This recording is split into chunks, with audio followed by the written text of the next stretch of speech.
Russian military planes continue to land in Iran one after the other.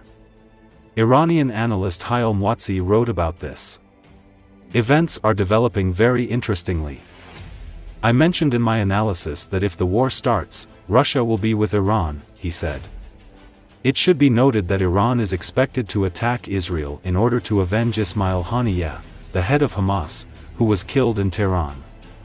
The US president has vowed to help Israel counter Iran's looming attack but warned the Israeli prime minister not to count on US support if he escalates further and keeps Washington in the dark, as he did with the killing of a Hamas leader in Tehran.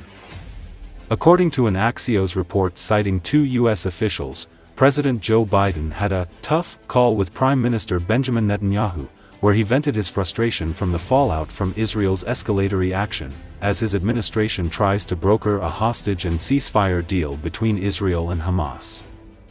Iranian officials convened in Tehran with representatives from Iran-backed groups to discuss plans for what is said to be a joint mission against Israel, which they blame for the killing of Haniyeh and Hezbollah commander Fuad Shukr. Iran and its allies are preparing coordinated actions intended to deter Israel while avoiding full-scale war, according to AFP.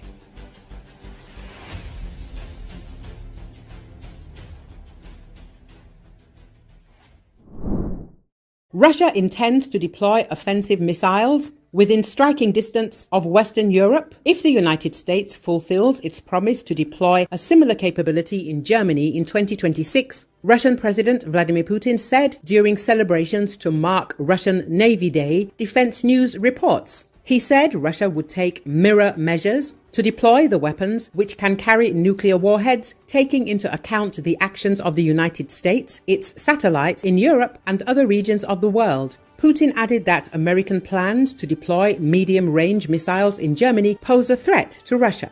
The flight time to targets on our territory for such missiles, which in the future could be equipped with nuclear warheads, will be about 10 minutes, the dictator emphasized. Defense News recalled that on July the 10th, the White House said the US plans to begin episodic deployment of conventional missiles in Germany in 2026. The statement said that these long-range conventional fires will include the SM-6, Tomahawk and hypersonic weapons under development that have significantly greater range than current land-based fires in Europe.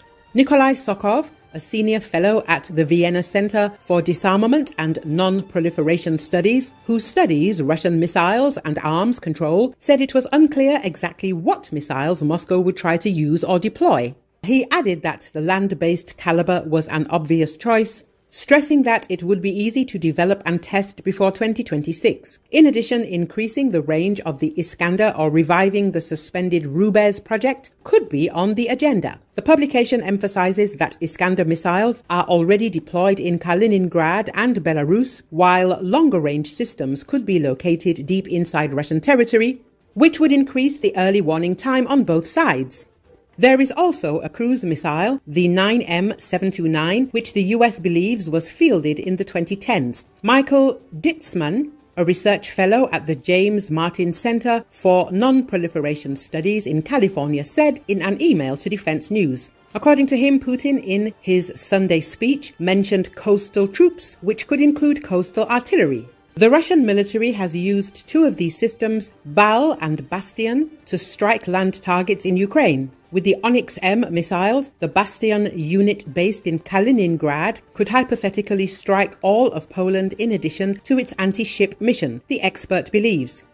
Earlier, the German publication NTV, citing a statement from the federal government, wrote that Russian threats against Washington and Berlin regarding the deployment of long-range weapons will not lead to a change in plans. We will not allow ourselves to be frightened by such statements, stressed a representative of the German Federal Foreign Office. According to him, Russia has been arming itself for years and waging a war of conquest in Europe against Ukraine, so Germany must respond to this.